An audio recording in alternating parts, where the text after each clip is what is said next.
اللہ کے نام سے شروع جو بہت مہربان رحمت والا ہے۔ حضرت عثمان غنی رضی اللہ تعالی عنہ کی شہادت کے بعد دوسرے روز حضرت طلحہ اور حضرت جبیر رضی اللہ تعالی عنہما کے علاوہ مدینہ طیبہ کے سب رہنے والوں نے آپ رضی اللہ تعالی عنہ کے ہاتھ پر بیعت کی۔ آپ رضی اللہ تعالی عنہ امیر المومنین ہو گئے۔ حضرت طلحہ، حضرت جبیر اور حضرت عائشہ صدیقہ رضی اللہ تعالی عنہم نے بصرہ پہنچ کر قاتلین حضرت عثمان غنی رضی اللہ تعالی عنہ سے قصاص لینے کا مطالبہ آپ رضی اللہ تعالی عنہ سے شروع کیا اور بہت سے لوگ اس مطالبے میں شریک ہو گئے۔ حضرت علی رضی اللہ تعالی عنہ کو اس بات کی اطلاع ملی تو آپ رضی اللہ تعالی عنہ بھی عراق تشریف لے گئے۔ بصرہ راستے میں ہی پڑتا تھا۔ یہاں جنگ جمل ہوئی جس میں حضرت طلحہ اور حضرت جبیر رضی اللہ تعالی عنہ شہید ہو گئے۔ ان کے علاوہ اور بھی دونوں طرف کے ہزاروں آدمی کام آئے۔ بصرہ میں آپ رضی اللہ تعالی عنہ نے 15 روز قیام فرمایا اور پھر کوفہ تشریف لے گئے۔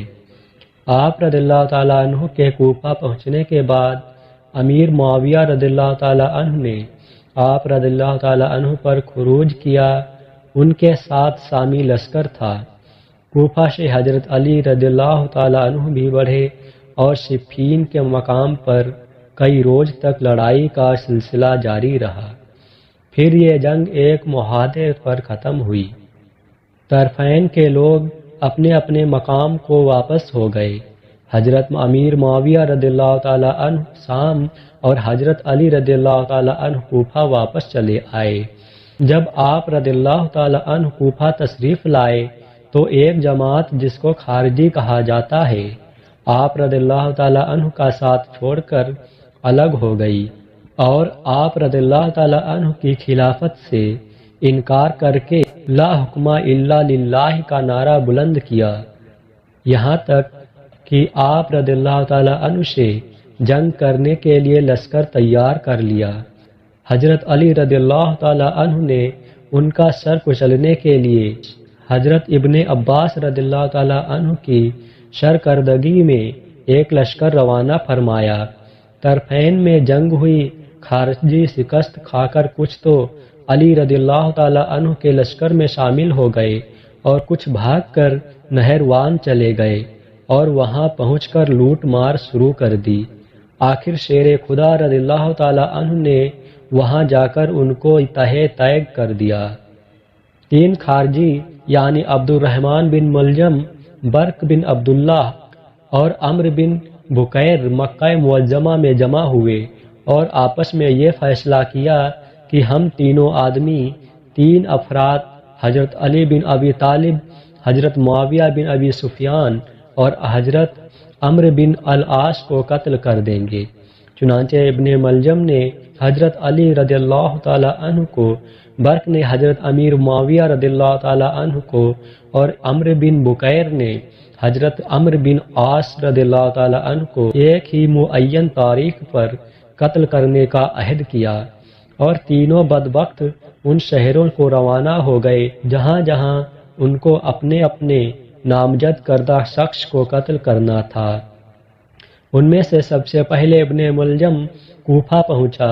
وہاں خارجیوں سے رابطہ قائم کر کے ان پر اپنا ارادہ ظاہر کیا کہ وہ 17 رمضان المبارک 40 ہجری کی رات میں حضرت علی رضی اللہ تعالی عنہ کو شہید کر دے گا۔ امام سدی فرماتے ہیں کہ ابن ملجم ایک خارجیہ عورت کا عاشق ہو گیا تھا جس کا نام کتام تھا۔ اس نے اپنا مہر 3000 درہم، ایک غلام اور ایک باندی اور حضرت علی رضی اللہ تعالی عنہ کا قتل رکھا تھا، تو آپ رضی اللہ تعالی عنہ کے قتل سے بڑھ کر کوئی مہر نہیں ہو سکا، اور ابن ملجم نے جو آپ کو دھوکے سے قتل کیا تو اس سے بڑھ کر کوئی قتل نہیں ہو سکتا۔ حضرت علی مرتضیٰ رضی اللہ تعالی عنہ نے 17 رمضان المبارک 40 ہجری کو الصبح بیدار ہو کر اپنے بڑے صاحبزادے حضرت امام حسن رضی اللہ تعالی عنہ سے فرمایا، آج رات خواب میں